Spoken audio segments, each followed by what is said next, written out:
Hey everyone, this is Dr. Pedram Shojai at the Health Bridge with a special edition coming to you guys. Because of the importance and timeliness of a certain matter, I am with Sandeep, who is the spokesperson of the Oregon Right to Know campaign. And he's here to tell us what's going on over there and how we could get in there and help the good guys fight this fight. Sandeep, welcome to the show. Thank you. Thank you for having me on. Yeah, cheers. So what's going on right now in Oregon, and how can our listeners jump in and help nudge this vote and make sure we get a win here? Sure. We've got a measure on the ballot, and in fact, Oregon's a vote by mail state, so ballots are actually going out this week. It's Measure 92, and it's a simple measure to add some additional transparency to our food production and retail system. And what it does is it requires, for food that already has a label, packaged food, it requires the addition of an additional bit of information that tells us whether or not that food is produced with genetic engineering. That's it. That's what Measure 92 does. That's what all the fuss is about. And that's the funniest part, right? Is that all we want to do is have a right to know whether or not the food we've eaten has been genetically modified. And so tell me, who has been throwing money against this?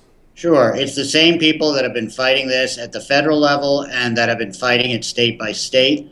It's the big agribusiness giants. Monsanto has now put $4 million just by themselves into the No on Measure 92 campaign.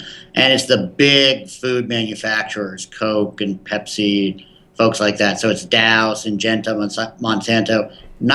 So they've already raised $10 million in Oregon. They're on pace to reach a record level of spending. We expected that going in, and 99.9% of the money on their side is coming from these big companies, these big corporate interests that make billions of dollars in profits off the sale of genetically engineered foods, and so they want to block access to this information so consumers don't get it, and so they can't make informed choices about what they buy and what they feed their families. That's amazing. So, said it before, I'll say it again. These guys are building a Death Star. They're putting a lot of money into keeping us from knowing what goes into the food. So the question really is, why is it such a big deal, and why should we be concerned? There's a lot of reasons to have concern about this. The vast majority of crops that are genetically engineered are engineered for one purpose: to tolerate huge doses of herbicides and pesticide spraying. So that's what the companies that produce they not only produce the herbicides and the pesticides, but they also then engineer the crops to tolerate that spraying. So the proliferation of genetically engineered crops has led to a huge spike in herbicide and pesticide usage in the United States. We're up 527 million pounds additionally of herbicide spraying in the U.S. since 1996, since these crops were introduced. And that just puts us on a herbicide treadmill, because what happens is, with this overspraying of herbicides, we see super weeds developing, weeds that are tolerant now to Roundup, which is the first generation of crops were engineered to be tolerant to Roundup. And so now we have even more toxic pesticides and newly engineered crops designed to tolerate them being introduced. Dow just got approval this week for 2,4-D. It's called Enlist, that's the brand name, but it's spraying 2,4-D, which was one of the components of Agent Orange, that will now be used in conjunction with crops engineered to tolerate the spraying of this stuff. And all of that stuff, all of this excess spraying of herbicides, that ends up on our foods. So it is really a matter of concern. There's ecological harm, environmental harm. There are health questions about what the impacts of this are. And I'll add one more thing. There's also personal and moral, ethical questions that arise as we're crossing a line now into the genetic engineering of animals and fish. The FDA is about to approve the sale of a genetically engineered salmon that has genes from an eel-like fish inserted into its DNA to make it grow faster. Right now in Oregon, we label whether salmon is farmed or fresh, but we would not label whether it's engineered or whether it's real salmon. That makes no sense. Yep, yep. I mean, it's frankenfood, and we have a right to know. And these industries are really taking it to the next level and assuming we're stupid and assuming that we'll kind of buy the propaganda. So there's a couple things that we need to do here. One is obviously support our friends in Oregon and make sure that we can push this through. They're blanketing the state right now with media trying to shift the argument away and distract, as they've done multiple times already. And the other one is I'd like also to spend some time talking about what specifically we can do to let these companies know that this type of behavior won't be tolerated. So give me some name brands that are putting money into this. Sure. And I would like our listeners to boycott these brands and send letters to these brands saying, hey, you keep doing this, we're going to stop buying your stuff, and you're going to start getting hit in the pocketbook on the other end. So play nice. Sure. The Grocery Manufacturers Association represents about a couple of hundred of the big food manufacturers. A lot of their members have been contributing. Coke has just written, I think, a $500,000 check just today. We got notice of it, but they've done more than that. Pepsi's written huge checks. General Mills, and then the big agribusiness companies, Monsanto, Dow. There's dozens of others, and it's very easy to look it up. There's been, I think, if you just Google, go to Google News and Google No on 92 contributors, you'll see a whole list of other names of companies like General Mills, like Coke, like Pepsi. Those are some of the big ones. Got it. Okay. And now how can people get involved right now to help nudge this vote over in Oregon?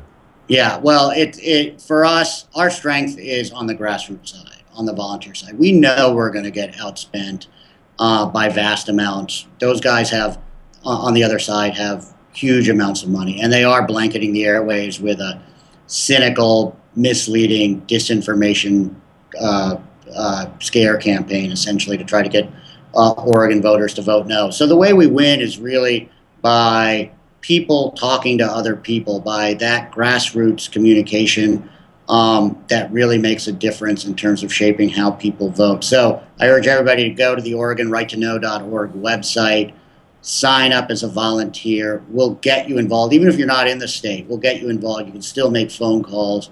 Obviously, you can contribute to the campaign. Every dollar helps. And if you're in the state of Oregon, we'll make use of your time and your energy and get you out there canvassing, doorbelling, talking to your friends and neighbors, posting on social media, doing all of that stuff. So in state or out, go to our website, connect with our folks, get involved in the campaign. We could use your help. We have thousands of volunteers already in the state of Oregon. And again, this is the distinction between the two campaigns.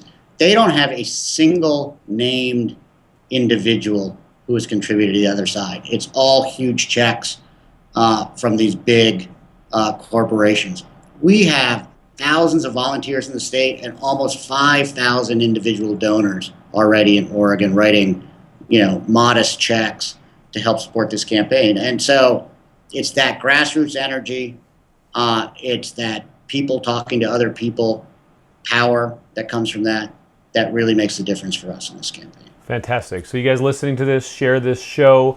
Give us the URL one more time. And guys, I want you, as soon as you hear this, to go over there and do whatever you can to help this along. This is important. Absolutely. It's www.OregonRightToKnow.org, and there's a volunteer button. Just click on that. Right on. There's also tons of great information about the measure and about what's going on with the campaign. There's news stories. So if you want to, say if you're not in the state of Oregon, you want to catch up with what's going on, by all means, there's a ton of information on our website. Fantastic. This is super, super time sensitive. So guys, as soon as you hear this, get over there. Let's help our friends in Oregon out, and let's set a precedent so that this dialogue shifts and all this money can stop being spent on nonsense, and we could maintain our right to know, or actually get a right to know, because we don't even have it right now, and know what's going into our food.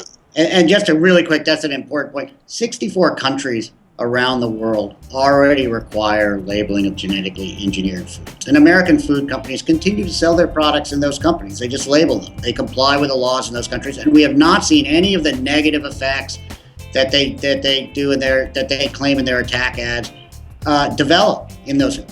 Food prices have not gone up. Markets have not been disrupted. Farmers have not been negatively impacted. So it's really a simple common sense measure. Add a little transparency to the food system. Let's make sure we actually have the information we need. So with that, at the level of the individual consumer, we empower folks to make smart choices and smart decisions. Beautiful. OregonRightToKnow.org. Guys, go over there right now and let's help our friends. Sandeep, thank you so much for your time, and keep fighting the good fight, man. You got us behind you. Thank you. Appreciate it. We can use help.